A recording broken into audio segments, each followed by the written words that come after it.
Hello student, तो आप सभी को स्वागत है अपने YouTube channel SSC target job में। आज हम बात करें आरपीएफ कांस्टेबल और एसआई के लिए 50 मोस्ट इंपॉर्टेंट एवं सेलेक्टेड प्रश्न लेके आ चुके हैं। जिस तरह से आपके एग्जामिनर आपके एग्जाम में क्वेश्चन सेलेक्ट करते हैं, उसी के अनुसार हर एक टॉपिक से रखा गया इंपॉर्टेंट प्रश्न है। तो आप लोग इसे बारीकी से लगाना, जो याद ना हो उसे याद जरूर कर लेना, क्योंकि हर एक प्रश्न आपके एग्जाम के लिए इम्पॉर्टेंट रखा गया है।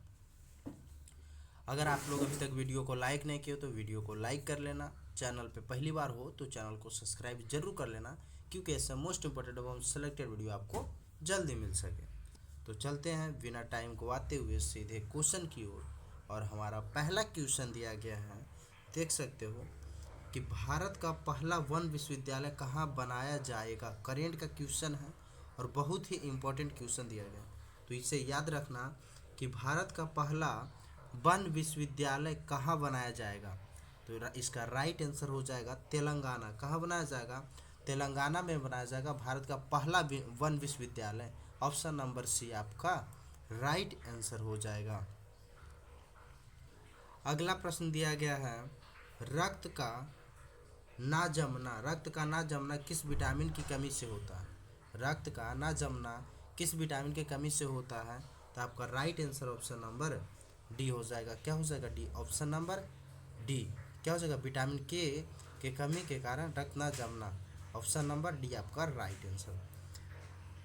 और विटामिन देख लो, याद रखना विटामिन बी की कमी से क्या होता है, ये भी याद रखना, इंपॉर्टेंट क्वेश्चन बनता है। विटामिन बी की कमी से वेरी वेरी रोग होता है। क्या होता है? वेरी वेरी रोग होता है विटामिन बी की कमी से।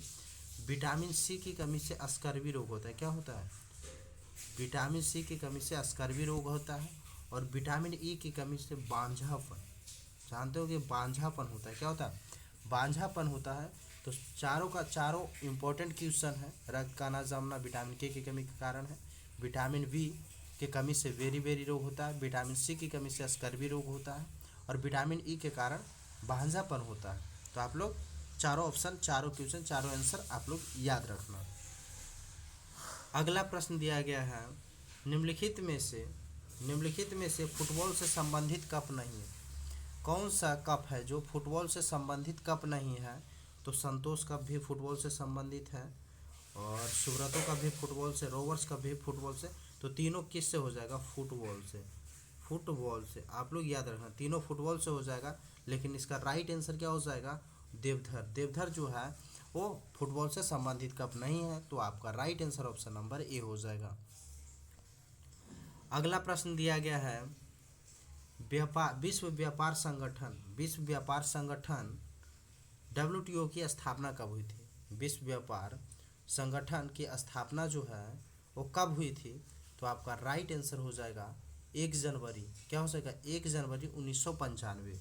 ऑप्शन नंबर ए आपका राइट आंसर हो जाएगा। विश्व व्यापार संगठन, जिसे शॉर्ट में डब्ल्यूटीओ भी कहते हैं। क्या हो जाएगा? स्थापना इसका 1 जनवरी 1995। इसका मुख्यालय पूछता है। क्या पूछता है? मुख्यालय। विश्व व्यापार संगठन का मुख्यालय कहाँ स्थित है, ये भी पूछता है। आप लोग याद रखना, ये जेनेवा में। कहाँ स्थित है? जेनेवा। बहुत ही इंपॉर्टेंट क्वेश्चन है, लाजवाब क्वेश्चन आपके एग्जामों में पूछा गया है, तो इसे याद रखना। अगला प्रश्न दिया गया है कि 18वां G20 शिखर सम्मेलन का आयोजन स्थल क्या था, बताओ। यानी कहाँ हुआ था, जो पूछ रहा है कि 18वां G20 शिखर सम्मेलन जो हुआ था, वो आयोजन हुआ था, वो कहाँ हुआ था। तो आपका राइट आंसर हो जाएगा भारत में। कहाँ हुआ था? भारत में हुआ था। ऑप्शन नंबर ये आपका राइट आंसर हुआ। कब हुआ था? भारत में जो है ये 18वां G20 शिखर सम्मेलन जो हुआ था, ये कब हुआ था? तो 2023 में। कब हुआ था? 2023 में हुआ था, दिल्ली में। कहाँ हुआ था? 2023 दिल्ली में हुआ था 18वां G20 शिखर सम्मेलन। आपका right answer option number A हो जाएगा। अगला प्रश्न दिया गया है, क्लोरोफिल निर्माण के लिए आवश्यक तत्व क्या है। पता, क्लोरोफिल का निर्माण के लिए आवश्यक तत्व बोला है, तो आवश्यक तत्व क्या हो जाएगा? तो मैग्नीशियम भी होता है, लोहा भी होता है। तो आपका राइट आंसर हो जाएगा ए और बी दोनों। क्या हो जाएगा? ए और बी दोनों हो जाएगा आपका राइट आंसर। अगला प्रश्न दिया गया है, पौधे की आयु, पौधे की आयु का पता लगाया जाता है। पौधे की आयु का पता लगाया जाता है किससे? तो वलयों को गिनकर। पहले क्या ऑप्शन में दिया रहता था? वलयों। आपका राइट भी होता है कि वलयों को गिनकर भी पौधे की आयु पता किया जाता है, लेकिन ऑप्शन में नहीं दिया गया है, ऑप्शन में दूसरा कुछ लिखा है। तो ध्यान में रखना, डेंड्रोकोनोलॉजी होता है। क्या होता है? डेंड्रोकोनोलॉजी। आपका right answer option number C हो जाएगा। क्या हो जाएगा? ऑप्शन नंबर सी इंपॉर्टेंट है, ध्यान में रखना। पौधे की आयु पता लगाया जाता है तो डेंड्रोक्रोनोलॉजी से। अगला प्रश्न दिया गया है, हरे पौधे में, हरे पौधे में मुख्य प्रकाश संश्लेषण अंग क्या है? हरे पौधे में मुख्य प्रकाश संश्लेषण का अंग जो कौन सा है? पत्ती है, जड़ है, तना या फिर फूल से? तो प्रकाश संश्लेषण का मुख्य अंग कौन सा है? पौधा जो कहाँ से करता है? तो पत्तियों से। कहाँ से करता है? पत्तियों से। ध्यान में रखना, आपका right answer option number A हो जाएगा। अगला प्रश्न दिया गया है कि हड्डियां एवं दांतों, हड्डियों एवं दांतों के निर्माण में मुख्य घटक क्या होगा? हड्डियों एवं दांतों के निर्माण में मुख्य घटक क्या होगा? तो आशा है आप लोग इसे राइट आंसर कर दिए होंगे। कैल्शियम। आपका राइट आंसर क्या हो जाएगा? Option number C, calcium. ये सभी को पता होना चाहिए, बहुत इजी इंपॉर्टेंट क्वेश्चन है। अगला प्रश्न दिया गया है, made in India, made in India 75 years of business and enterprise नामक एक नई पुस्तक के लेखक कौन है? बताओ। Made in India 75 years of business and enterprise नामक एक नई पुस्तक के लेखक कौन है? तो ध्यान में रखना, बहुत ही इंपॉर्टेंट क्वेश्चन है। क्या हो जाएगा? अमिताभ कांत। क्या हो जाएगा? अमिताभ कांत।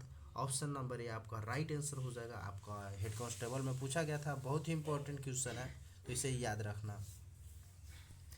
अगला प्रश्न दिया गया है, मानव शरीर में, मानव शरीर में आयोडीन की कमी से उत्पन्न रोग। बताओ, आयोडीन की कमी से कौन सा रोग होता है? तो गोइटर रोग होता है। ध्यान में रखना, गला क्या हो जाता है? ये गला में होता है। कहाँ होता है? गला में होता है गोइटर रोग।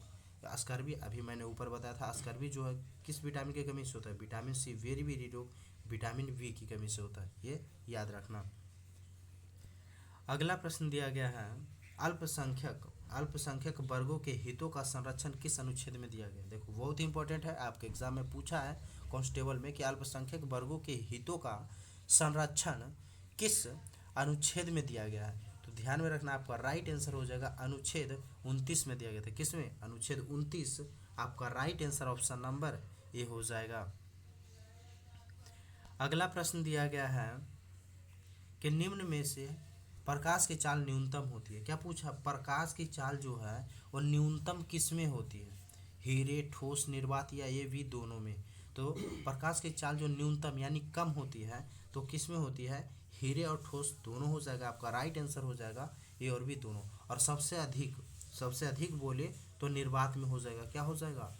अधिक जैसी बोले निर्वात में सबसे अधिक होता है प्रकाश की चाल, और ठोस हीरे में न्यूनतम होती है, सबसे कम होती है। अगला प्रश्न दिया गया है, 2011 की जनगणना, 2011 की जनगणना के अनुसार सबसे कम साक्षरता वाला राज्य कौन सा था? 2011 की जनगणना के अनुसार सबसे कम साक्षरता वाला राज्य कौन सा है? तो आपका राइट आंसर हो जाएगा बिहार। क्या हो जाएगा? बिहार। जो आपका साक्षरता दर कितना था? 61.81% था। कितना था? 61.81% हो जाएगा। कितना था? 2011 के अनुसार था। सबसे अधिक कहाँ था? तो सबसे अधिक भी याद रखना केरल में था। कहाँ था? सबसे अधिक केरल में था। अगला प्रश्न दिया गया है कि किस संविधान संशोधन द्वारा, किस संविधान संशोधन द्वारा संपत्ति के अधिकार को मौलिक अधिकार की सूची से हटाया गया है? किस संविधान संशोधन द्वारा संपत्ति का अधिकार जो था वो मौलिक अधिकार की सूची से हटा दिया गया है? तो ध्यान में रखना, 44वें संविधान संशोधन द्वारा। कैमें? 44वें संविधान संशोधन द्वारा संपत्ति के अधिकार को मौलिक अधिकार से हटा दिया गया है। बहुत ही इंपॉर्टेंट है, आप लोग याद रखना। राइट आंसर आपका ऑप्शन नंबर बी हो जाएगा। क्या बात? तो 44वें संशोधन द्वारा। अगला प्रश्न दिया गया है कि चार पहिया वाले भारत के सबसे बड़ा 100 point electric vehicle charging station का उद्घाटन कहाँ किया गया? बहुत ही इंपॉर्टेंट है, रेलवे से संबंधित है और आपके एग्जामों में पूछा गया है, तो बहुत ही इंपॉर्टेंट, इसे याद रखना। 4 पहिए वाले वाले भारत में सबसे बड़ा 100 point electrical vehicle charging station का उद्घाटन जो है वो कहाँ किया गया? तो आपका राइट आंसर हो जाएगा गुरुग्राम। कहाँ? गुरुग्राम में किया गया। आपका right answer option number C हो जाएगा। अगला प्रश्न दिया गया है समानता का अधिकार। समानता का अधिकार किस अनुच्छेद में दिया गया? तो समानता का अधिकार जो है वो अनुच्छेद 14 से 18, किसमें? 14 से 18 में दिया गया समानता का अधिकार। तो आपका राइट आंसर क्या हो जाएगा? ऑप्शन नंबर ए हो जाएगा। क्या हो जाएगा? ऑप्शन नंबर ए, अनुच्छेद 14 से 18 में। चलते हैं अगले प्रश्न की ओर। अगर आप लोग अभी तक वीडियो को लाइक नहीं किया तो वीडियो को लाइक कर लेना। चैनल पे पहली बार हो तो चैनल को सब्सक्राइब जरूर कर लेना, क्योंकि ऐसा मोस्ट इंपॉर्टेंट एवं सेलेक्टेड वीडियो आपको जल्दी मिल सकेगा और आप अपने एग्जाम में बहुत आसानी तरीके से रिजल्ट कर सकते हो। तो चलते हैं अगले प्रश्न की ओर। और अगला प्रश्न दिया गया है कि किस देश के संविधान से समवर्ती सूची का प्रावधान लिया गया? बताओ कि किस देश के संविधान से समवर्ती सूची का प्रावधान लिया गया? बहुत ही इंपॉर्टेंट है। तो आपका राइट आंसर हो जाएगा ऑस्ट्रेलिया से। कहाँ से लिया गया? ऑस्ट्रेलिया। ऑप्शन नंबर सी आपका राइट आंसर हो जाएगा। अगला प्रश्न दिया गया है कि मेढक में शोषण किस अंग द्वारा होता है? बताओ मेढक में शोषण जो होता है वो किस अंग द्वारा होता है? त्वचा, फेफड़ा, मुंह की परत या सभी द्वारा? तो मेढक में शोषण अंग जो है वो सभी हो जाएगा। क्या हो जाएगा? इनमें से सभी। आपका right answer option number D हो जाएगा। अगला प्रश्न दिया गया है कि गोबर गैस में कौन सी गैस होती है? गोबर गैस में कौन सी गैस होती है? तो गोबर गैस में मीथेन गैस होती है। क्या होती है? मीथेन गैस होती है। तो आपका राइट आंसर क्या हो जाएगा? Option number D. गोबर गैस में कौन सी गैस? मीथेन। धान के खेतों में भी पूछता है कि धान के खेतों में कौन सी गैस होती है? तो मीथेन होती है। बहुत इंपॉर्टेंट है, आपके एग्जामों में पूछा जाता है। ऑक्सीजन जो है वो कितने परसेंट है? ऑक्सीजन जो है वो वायुमंडल में कितने परसेंट है? तो आप लोग ध्यान में रखना 21% हो जाएगा। नाइट्रोजन ये भी पूछता है, नाइट्रोजन कितने परसेंट है? तो 78%। कितने परसेंट है? 78%। ऑक्सीजन 21%। आर्गन जो है वो 0.93% है, ये भी याद रखना। अगला प्रश्न दिया गया है निम्न में से रेडियम की खोज किसने की थी? तो रेडियम की खोज मैरी क्यूरी एवं पीरे क्यूरी किए थे। दोनों किए थे। के कौन कौन किए थे? मैरी क्यूरी और पियरे क्यूरी रेडियम की खोज। तो आपका राइट आंसर क्या हो जाएगा? ए और बी दोनों हो जाएगा। क्या हो जाएगा? ए और बी दोनों हो जाएगा। तो यहाँ पे कर लेना ए एंड बी। आपका राइट आंसर हो जाएगा। फंक जो है वो किस चीज़ का खोज किए थे? फंक जो है वो विटामिन, किसका? विटामिन के खोज किसने किए हैं? तो फंक किए हैं, ये भी याद रखना। अगला प्रश्न दिया गया है वायुमंडल में कार्बन डाइऑक्साइड कितने प्रतिशत पाई जाती है? वायुमंडल में कार्बन डाइऑक्साइड जो है वो कितने प्रतिशत पाई जाती है? तो आपका राइट आंसर क्या हो जाएगा? आपका राइट आंसर हो जाएगा 0.03%। क्या हो जाएगा? 0.03% आपका कार्बन डाइऑक्साइड पाया जाता है। और अभी मैंने बताया 78% क्या पाया जाता है? नाइट्रोजन पाया जाता है। 21% ऑक्सीजन पाया जाता है। और ये 0.93% आर्गन पाया जाता है। मैंने अभी ऊपर बताया था, ध्यान में रखना। अगला प्रश्न दिया गया है कि किस राज्य के चीकू को जीआई टैग प्रदान किया गया है? तो बताओ किस राज्य के चीकू को जीआई टैग प्रदान किया गया है? तो आपका राइट आंसर क्या हो जाएगा? राइट आंसर हो जाएगा महाराष्ट्र के। किसे? महाराष्ट्र के चीकू फल को जीआई टैग प्रदान किया गया है। और उत्तर प्रदेश में तिरंगा बर्फी को जीआई टैग मिला है। बहुत ही इंपॉर्टेंट है, आप लोग याद रखना। क्या हो जाएगा? उत्तर प्रदेश में तिरंगा बर्फी, उत्तर प्रदेश में जो है तिरंगा बर्फी को दिया गया है। क्या दिया गया? तिरंगा बर्फी को दिया गया है। और बिहार में क्या दिया गया? बिहार में भी जीआई टैग शाही लीची को, किसे? शाही लीची को बिहार में जीआई टैग मिला है। तो तीनों याद रखना, बहुत ही इंपॉर्टेंट। और सबसे अगर पूछ दिया सबसे अधिक जीआई टैग किस राज्य में दिया गया है? तो उत्तर प्रदेश। किस राज्य में? उत्तर प्रदेश में सबसे अधिक जीआई टैग दिया गया है। और तिरंगा बर्फी उत्तर प्रदेश में जीआई टैग है। बिहार में शाही लीची को मिला है जीआई टैग। और महाराष्ट्र में चीकू को मिला है जीआई टैग। बहुत ही इंपॉर्टेंट है, याद रखना सभी। अगला प्रश्न दिया गया है निम्न में से वेद समाज की स्थापना किसने की थी? निम्न में से वेद समाज की स्थापना जो है वो किसने की थी? तो आपका राइट आंसर हो जाएगा केशव चंद्र। कौन किए थे? केशव चंद्र सेन। आपका right answer option number B हो जाएगा। और कब किए थे ये भी याद रखना, कब किए थे? तो 1864 में। कब किए थे? 1864 आपका राइट आंसर हो जाएगा। अगला प्रश्न दिया गया है, निम्नलिखित में से आक्रांता बाबर का वास्तविक नाम क्या था? आक्रांता बाबर का पूछा है, तो बाबर का नाम क्या था? तो जहीरुद्दीन। बाबर का नाम जो था जहीरुद्दीन मोहम्मद था। तो याद रखना आपका right answer option number C हो जाएगा। आक्रांता बाबर का वास्तविक नाम जहीरुद्दीन। अगला प्रश्न दिया गया है, निम्नलिखित में से कुषाण वंश का संस्थापक कौन था? तो कुषाण वंश का संस्थापक कुजुल कन्फ्यूशंस थे। आपका right answer option number B हो जाएगा। कौन था? कुजुल कन्फ्यूशंस। ऑप्शन नंबर बी आपका राइट आंसर हो जाएगा। अगला प्रश्न दिया गया है, निम्न में से रत्नावली पुस्तक के लेखक कौन थे? रत्नावली पुस्तक के लेखक कौन थे? तो आपका राइट आंसर जो होगा वो होगा ऑप्शन नंबर सी। कौन थे? हर्षवर्धन थे। तो ध्यान में रखना। चाणक्य अर्थशास्त्र के लेखक है, ध्यान में रखना। क्या रखना? चाणक्य जो अर्थशास्त्र से संबंधित है। क्या है? अर्थशास्त्र। अगला प्रश्न दिया गया है, सती प्रथा का अंत कब किया गया था? तो सती प्रथा का अंत जो किया गया था वो 1829 में। कब किया गया था? 1829 में किया गया था सती प्रथा का अंत, राजा राम मोहन राय के संबंध में। ये भी याद रखना, किसके? राजा राम मोहन राय के संबंध में किया गया था। अगला प्रश्न दिया गया है, सांची किस कला का मूर्तिकला का निरूपण करता है? सांची जो है वो सांची किस कला व मूर्तिकला का निरूपण करता है? तो आप लोग याद रखना, आपका राइट आंसर हो जाएगा बौद्ध धर्म से। किस मूर्तिकला का निरूपण करता है? तो बौद्ध से संबंधित है। ध्यान में रखना, ऑप्शन ए आपका राइट आंसर हो जाएगा। अगला प्रश्न दिया गया है, हाल ही में स्टार स्पोर्ट ने किसे अपना ब्रांड एम्बेसडर बनाया? स्टार स्पोर्ट जो है वो अपना ब्रांड एम्बेसडर किसे नियुक्त किया है? रोहित शर्मा को, सौरव गांगुली या फिर ऋषभ पंत को? तो आपका राइट आंसर हो जाएगा, क्या हो जाएगा? ऋषभ पंत को। स्टार स्पोर्ट जो है वो अपना ब्रांड एम्बेसडर किसे चुना है? तो ऋषभ पंत। आपका option number C right answer हो जाएगा। अगला प्रश्न दिया गया है, विक्रम संवत प्रारंभ कब हुआ? विक्रम संवत प्रारंभ जो है वो कब हुआ था? तो विक्रम संवत प्रारंभ हुआ 57 ईसा पूर्व में। कब हुआ? 57 ईसा पूर्व। आपका राइट आंसर हो जाएगा ऑप्शन नंबर ए। अगला प्रश्न दिया गया है कि दिलवाड़ा मंदिर कहाँ पर स्थित है? दिलवाड़ा मंदिर जो है वो कहाँ पर स्थित है? मध्य प्रदेश, महाराष्ट्र या फिर राजस्थान? तो दिलवाड़ा मंदिर जो है वो राजस्थान में स्थित है।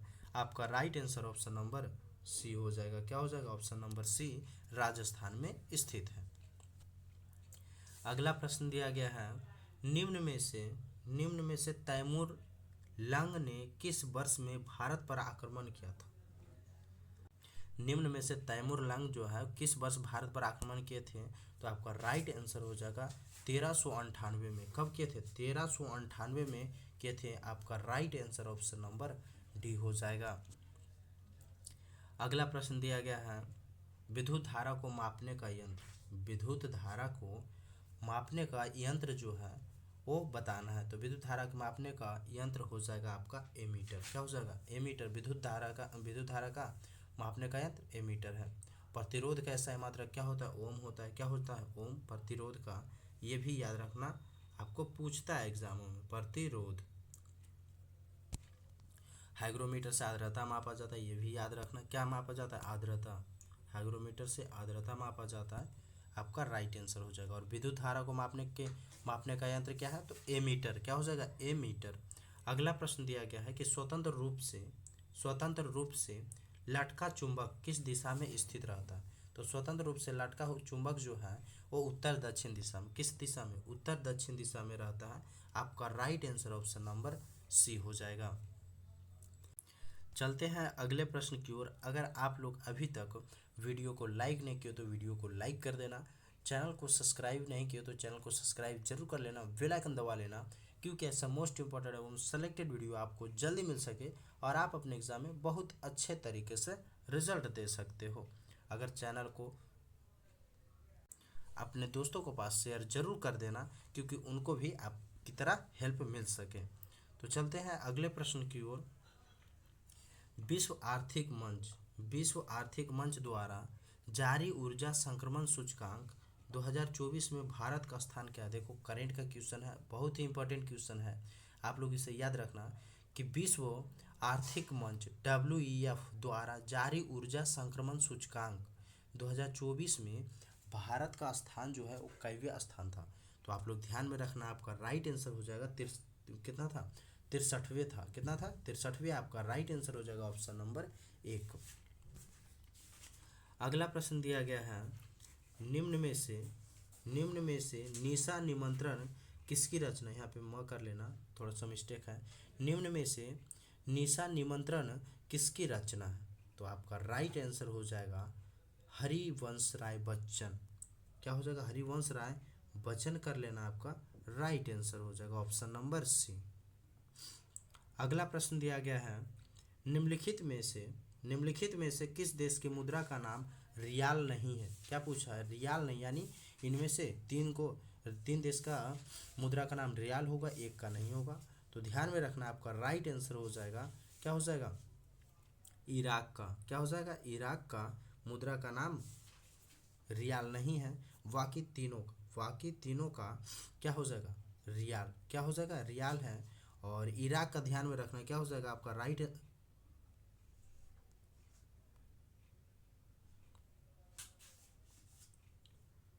राइट आंसर क्या हो जाएगा, इराक का मुद्रा का नाम रियाल नहीं है, इसका मुद्रा का नाम दिनार हो जाएगा। क्या हो जाएगा, दिनार, ये याद रखना, क्या हो जाएगा, दिनार। और ईरान, ओमान, कतर, सभी का क्या मुद्रा का नाम है, तो सभी के मुद्रा का नाम रियाल है। अगला प्रश्न दिया गया है, किस विलियन का पीएच मान 7 से कम होने पर वह विलियन होता है। किसी विलियन का पीएच मान 7 से कम होने पर वह विलियन कैसा होता है, अम्लीय होता है, क्षारीय तो होता है, या फिर उदासीन होता है। तो किसी विलियन का पीएच मान 7 से कम होने पर जो होता है वो क्या होता है, अम्लीय होता है। क्या होता है, अम्लीय होता है, ध्यान में रखना। और 7 से अधिक होने पर क्षारीय हो जाता है। क्या होता है, 7 से अधिक, ध्यान में रखना, 7 से अधिक जैसा ही होगा, 7 से अधिक जैसे ही होगा वो क्या हो जाएगा, क्षारीय हो जाएगा। और अगर 7 रहा तो क्या हो जाएगा, उदासीन। 7 रहा तो क्या हो जाएगा, उदासीन, ये भी याद रखना। अगला प्रश्न दिया गया है, 2011 की जनगणना अनुसार किस राज्य का लिंगानुपात सबसे कम रहा है। तो सबसे कम जो रहा है वो हरियाणा का रहा है। किस राज्य का रहा है, हरियाणा राज्य का। राइट आंसर आपका ऑप्शन नंबर ए हो जाएगा। अगला प्रश्न दिया गया है, निम्नलिखित में से कौन भारत का अंतरिक्ष मंत्रालय संभालते हैं। अंतरिक्ष मंत्रालय जो है वो कौन संभालते हैं, सर्वोच्च न्यायालय, राष्ट्रपति या फिर प्रधानमंत्री। तो अंतरिक्ष मंत्रालय को संभालते हैं प्रधानमंत्री जी। कौन संभालते हैं, प्रधानमंत्री जी। आपका right answer option number C हो जाएगा। अगला प्रश्न दिया गया है, भारत के मिसाइल मैन ऑफ इंडिया किसे कहा जाता है। तो भारत का मिसाइल मैन ऑफ इंडिया जो है डॉक्टर APJ अब्दुल कलाम। किन्हें कहा जाता है, डॉक्टर APJ अब्दुल कलाम जी। ऑप्शन नंबर बी आपका राइट आंसर हो जाएगा। अगला प्रश्न दिया गया है कि 16वां पुरुष हॉकी विश्व कप 2026 जो है वो कहाँ आयोजित होगा। बेल्जियम, नीदरलैंड या फिर ओडिशा में। तो कहाँ होगा 16वां पुरुष हॉकी विश्व कप 2026 आयोजित। तो आपका राइट आंसर हो जाएगा बेल्जियम और नीदरलैंड। कहाँ होगा, बेल्जियम और नीदरलैंड दोनों जगह। तो आप लोग ध्यान में रखना, आपका राइट आंसर हो जाएगा ए एंड बी, आपका राइट आंसर हो जाएगा। अगला प्रश्न दिया गया है, घरों में फ्यूज किस क्रम में जोड़े जाते हैं। घरों में फ्यूज जो है वो किस क्रम में जोड़े जाते हैं, सिंगल, मिश्रित, श्रेणी। तो आपका राइट आंसर हो जाएगा श्रेणी क्रम में। किस क्रम में, घरों में जो फ्यूज होता है वो किस क्रम में जोड़ा जाता है, तो श्रेणी क्रम में जोड़ा जाता है। आपका right answer option number C हो जाएगा। अगला प्रश्न दिया गया है, सूर्य एवं तारों से प्राप्त ऊर्जा एवं प्रकाश का स्रोत क्या है। सूर्य एवं तारों से प्राप्त ऊर्जा एवं प्रकाश का स्रोत क्या है। तो ध्यान में रखना, आपका राइट आंसर हो जाएगा नाभिकीय संलयन। क्या हो जाएगा, नाभिकीय संलयन। आपका राइट आंसर हो जाएगा ऑप्शन नंबर सी। यहाँ से 2 क्वेश्चन बनता है बहुत ही इंपॉर्टेंट। एक परमाणु बम, परमाणु बम जो है वो किस सिद्धांत पर कार्य करता है? क्या पूछा है? परमाणु बम इस तरह से पूछता है आपका। तो परमाणु बम जो है वो विखंडन पे, किस पे? परमाणु बम जो है वो नाभिक के विखंडन पे काम करता है। और हाइड्रोजन परमाणु बम क्या पूछता है? एक हाइड्रोजन होता है, हाइड्रोजन बम जो है वो हाइड्रोजन बम है वो नाभिकीय संलयन पर काम करता है। तो दोनों याद रखना, परमाणु बम जो है नाभिकीय विखंडन हो जाएगा, हाइड्रोजन बम जो है वो नाभिकीय संलयन पे। और सूर्य एवं तारों से प्राप्त ऊर्जा जो है प्रकाश का स्रोत है वो नाभिकीय संलयन है। तीनों इंपॉर्टेंट है, तीनों याद रखना। अगला प्रश्न दिया गया है ताप का एसआई मात्रक, ताप का एसआई मात्रक क्या होता है? तो ध्यान में रखना, आपका राइट आंसर हो जाएगा केल्विन। ताप का एसआई मात्रक जो होता है केल्विन होता है, आपका राइट आंसर हो जाएगा केल्विन। ऊर्जा का एसआई मात्रक क्या होता है? ऊर्जा का एसआई मात्रक जूल होता है, ये भी याद रखना। क्या रखना? ऊर्जा का एसआई मात्रक जूल होता है। विभवांतर का क्या हो जाएगा? वोल्ट हो जाएगा। क्या हो जाएगा? विभवांतर का एसआई मात्रक क्या हो जाएगा? वोल्ट हो जाएगा। अगला प्रश्न दिया गया है केंद्र सरकार का प्रथम विधि अधिकारी कौन होता है? केंद्र सरकार का प्रथम विधि अधिकारी जो होता है वो कौन होता है? तो आपका राइट आंसर क्या हो जाएगा? भारत के महान्यवादी। कौन होते हैं? भारत के महान्यवादी होते हैं। आपका right answer option number C हो जाएगा। क्या पूछा? प्रथम विधि अधिकारी, बहुत ही इंपॉर्टेंट है, आपके एग्जाम में पूछा था। तो क्या हो जाएगा? भारत के महान्यवादी। अगला प्रश्न दिया गया है कि संविधान सभा के अस्थाई अध्यक्ष के रूप में किसे नियुक्त किया गया? क्या पूछा? अस्थाई पूछा। तो अस्थाई जो थे वो डॉक्टर सच्चिदानंद सिन्हा थे। कौन थे? डॉक्टर सच्चिदानंद सिन्हा। अगर अस्थाई पूछ देते, क्या पूछ देते? सॉरी, अस्थाई पूछ देते, अस्थाई अगर पूछ देते तो आपका राइट आंसर क्या हो जाता? डॉक्टर राजेंद्र प्रसाद हो जाते। अस्थाई सदस्य में डॉक्टर राजेंद्र प्रसाद को नियुक्त किया गया था और अस्थाई के रूप में थे डॉक्टर सच्चिदानंद सिन्हा जी। ध्यान में रखना, दोनों इंपॉर्टेंट है, दोनों आपके एग्जामों में पूछा गया प्रश्न है। अगला प्रश्न दिया गया है संविधान में मूल कर्तव्य को शामिल करने की प्रेरणा जो है और किस देश के संविधान से लिया गया? क्या लिया गया है? संविधान के मूल कर्तव्य को शामिल करने के लिए किस देश के संविधान से लिया गया है? तो ध्यान में रखना, आपका राइट आंसर हो जाएगा सोवियत संघ से। कहाँ से? सोवियत संघ से लिया गया है। आपका राइट आंसर हो जाएगा ऑप्शन नंबर सी। और 1976 में कब जोड़ा गया है? तो ये 1976 में जोड़ा गया है। कब जोड़ा गया? तो 1976 में जोड़ा गया, ये भी याद रखना, बहुत ही इंपॉर्टेंट है, आपके एग्जामों में पूछा गया। तो आज यहीं तक मोस्ट इंपॉर्टेंट एवं सेलेक्टेड प्रश्न रखते हैं। मिलेंगे नेक्स्ट वीडियो में नेक्स्ट इंपॉर्टेंट क्वेश्चन के साथ। तो अगर आप लोग अभी तक वीडियो को लाइक नहीं किए तो वीडियो को लाइक कर लेना, चैनल को सब्सक्राइब नहीं किए तो चैनल को सब्सक्राइब जरूर कर लेना और बेल आइकन दबा लेना, क्योंकि ऐसे मोस्ट इंपॉर्टेंट एवं सेलेक्टेड वीडियो आपको जल्दी मिल सके और आप अपने एग्जाम में बहुत आसानी तरीके से रिजल्ट कर सकते हो। और अपने दोस्तों के पास चैनल को जरूर शेयर करना ताकि उनका भी लाभ हो सके। मिलेंगे नेक्स्ट वीडियो में, जब तक के लिए जय हिंद।